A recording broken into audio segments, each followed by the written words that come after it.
বাবলুকে বক্তব্য রাখার জন্য অনুরোধ করছি। বাংলাদেশের একটি রাজনৈতিক দল ৭১-এর চেতনাকে বিক্রি করে খেয়েছে।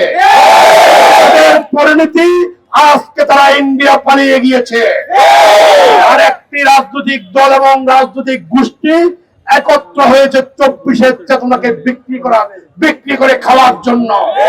তাদের পরিণতিও ওই রকমই হবে যেটা ৭১-এর চেতনার ব্যবসায়ীদের হয়েছিল।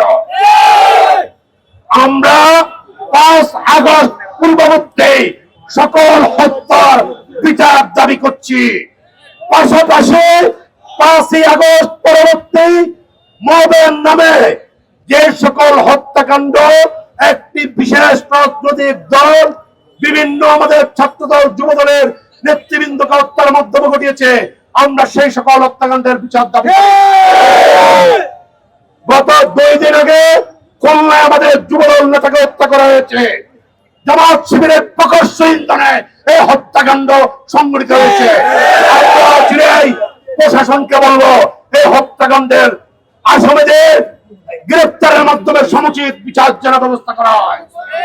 একইভাবে কক্সবাজারে আমাদের নেতাকে হত্যাকাণ্ড করে হত্যার শিকার করা হয়েছে। আমরা কক্সবাজার হত্যাকাণ্ডের বিচার দাবি করছি।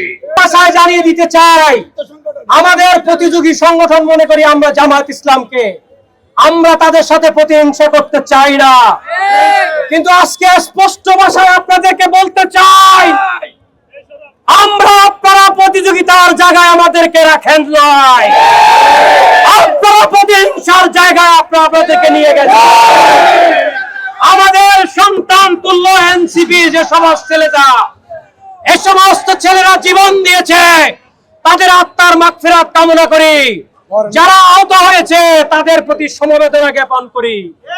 এই ছোট্ট বাচ্চারা তার উস্কানিতে ফেনীতে স্ট্যাটাস দিয়ে বিএনপি মুক্ত বাংলাদেশ চাই, এই সাহস তাদেরকে কাজ যোগায়। আমরা ফেনীবাসীর কাছে বিচার দিয়ে বলতে চাই, আজকে জাতীয়তাবাদী যুবদল স্পষ্ট ভাষায় এখানে ফেনীবাসীর কাছে বিচার দিয়ে যাচ্ছে। এরপরে কিন্তু আর কোনো বিচার দেওয়া হবে না। আমরা কিন্তু মত সৃষ্টি করি না।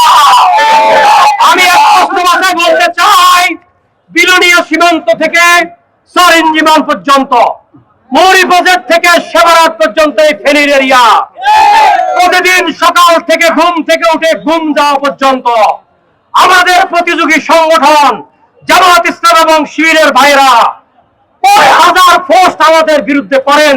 আপনারা আপনাদের আল্লাহকে হাজির নাজির করে বলেন, আমাদের কর্মীরা আপনাদের বিরুদ্ধে কত পোস্ট করে তা আপনারা বলেন। আমরা স্পষ্ট ভাষায় জানিয়ে দিতে চাই, আপনারা আমাদের প্রতিহিংসার পাত্র নয়।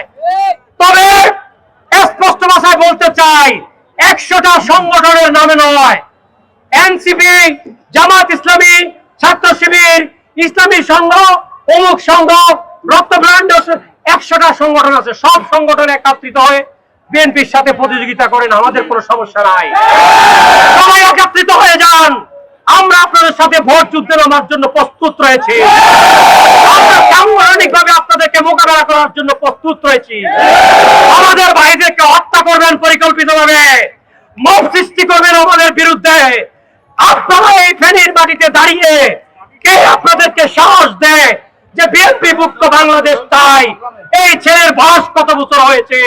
আমরা ফেনীবাসীর কাছে বিচার দিলাম।